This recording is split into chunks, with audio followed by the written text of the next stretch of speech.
But let's share some good news. And Michelle, I want to go, I'll share mine first because I want to share about what a local restaurant did. So I found this, I saw this online. I went and read the article. A California restaurant, I'll just read this a little bit. A California restaurant has found a compassionate way of keeping their business open by simultaneously caring for hospital staffers fighting the novel coronavirus outbreaks. What they did is they did an adopt a nurse and adopt a doctor program. So what you can do is you can call in, you can get food for yourself, but you can also basically adopt a nurse or a doctor. You can basically buy a lunch or a meal for them, and they will send it to the hospital and for one of the frontline workers. How awesome is that?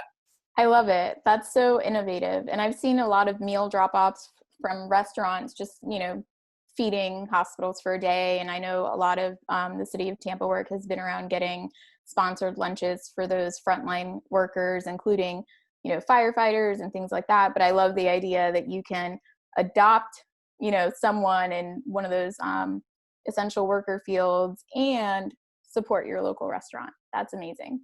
Absolutely. And taking a page out of your book, ever since this started, you have been a big supporter of supporting locally. I see all of your social media, everything from arts to businesses to small businesses to food to local restaurants. That's great. And the nice thing, like you said, is I've seen a lot of companies providing a lot of meals, but now it allows somebody like me that I can do something. I can get a meal for my family. I can also get another meal for a doctor, a nurse, somebody who is on the front line doing this. It's another small part that we can all play in a bigger picture. And we'll put the link in the show notes. You can see the article here.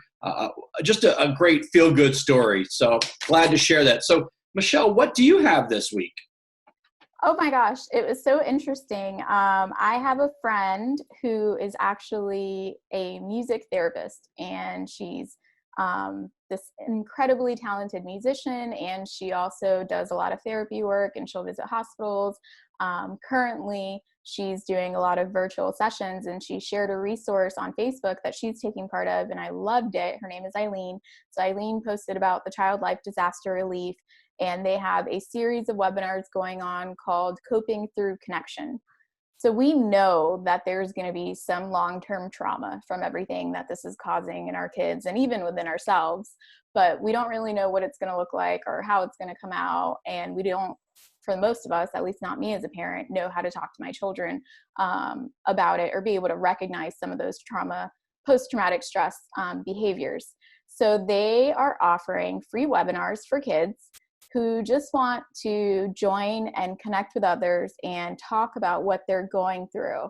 And I just thought it was a really unique resource and a really great way for kids to connect to each other, for teenagers to connect with each other and feel like they can safely share what they're going through, because it's not necessarily their circle of friends or they don't want to be weirded out or judged. So it's just this really safe space. And they do limit the size of the webinars, but you can sign up. It's about 45 minutes.